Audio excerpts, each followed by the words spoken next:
진단검사와 역학조사 등 방역 대응 체제에 대해서 설명드리겠습니다. 정부는 선제적 진단검사를 확대하여 적극적으로 환자를 찾아내고 추적과 격리를 실시하는 등 방역 대응을 강화하고 있습니다. 수도권 임시 선별검사소를 151개소로 운영 중이며 지난 2주간 48만 건을 검사하여 1,252명의 숨은 환자를 조기에 찾아냈습니다. 전국 선별진료소의 검사까지 합하면 지난 한 주간 하루 9만 1,000여 명의 의심 환자를 검사 중이며 이는 지난 11월에 6배가 넘는 검사량입니다. 지자체의 역학조사 속도를 배가하기 위해 질병관리청에 역학조사관 42명을 현장에 지원하고 군, 경찰, 공무원 등도 파견되어 있습니다. 방역 대응 역량을 계속 강화해 나가며 공격적인 대응을 바탕으로 유행 속도를 둔화시키기 위해 최선을 다하고 있습니다. 환자 치료를 위한 의료 대응 체계도 계속 확충하여 빠르게 안정화되고 있습니다. 특히 지난 20일간 1만 명의 1만 병상의 확보를 목표로 하겠다는 수도권 긴급 대응 계획을 발표한 이후 2주 만에 양적 목표는 상당 부분 상회하고 있습니다. 생활치료센터는 7,700병상, 전담병원은 1,700여 병상, 중환자 치료병상은 450여 병상 이상을 확보하였습니다.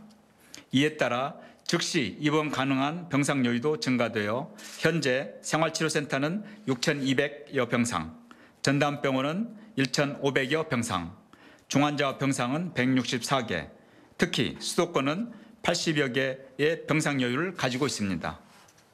하루 이상 자택에서 대기하는 환자가 500명 이상을 기록한 적도 있으나 병상 확충과 배정의 효율성을 계속 개선하여 대기를 최소화하였습니다. 오늘 0시 기준으로 수도권의 하루 대기 환자는 96명으로 두 자릿수까지 떨어졌습니다. 이를 더 줄이기 위해 와상 환자를 위한 감염병 전담 요양병원을 2개소 지정하였고 정신병원, 국립재활원 등을 통해 특수치료 체계도 갖추어 나가고 있습니다. 하루 1,000명 이상의 환자 발생이 계속되더라도 일반 의료체계에 차질이 없으면서 코로나19 환자가 적절하게 치료받을 수 있도록 의료 대응 역량을 계속 강화해 나가겠습니다. 사회적 거리두기는 현재 수도권은 거리두기 2.5단계, 비수도권은 2단계를 3주째 시행하고 있고 내일이 예정된 종료일입니다. 이에 더해 연말연시의 모임과 여행을 최소화하고 고위험시설의 방역관리를 강화하는 등 특별 방역대책이 다음 주 일요일 1월 3일까지 실시되고 있는 중입니다.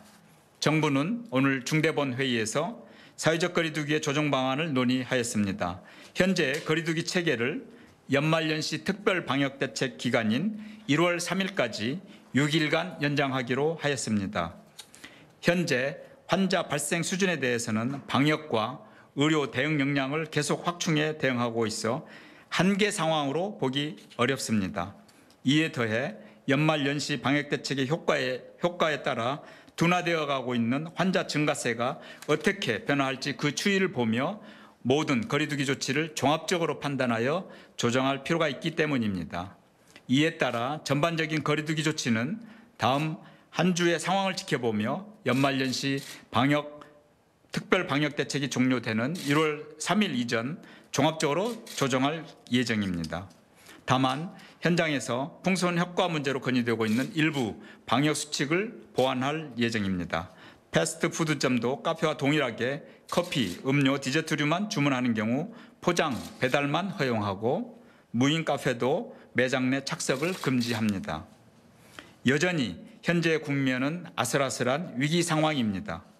거리두기 3단계로의 상향 없이 현 국면을 감소세로 전환시킬 수 있도록 연말연시 특별 방역대책이 꼭 효과가 나기를 기대합니다.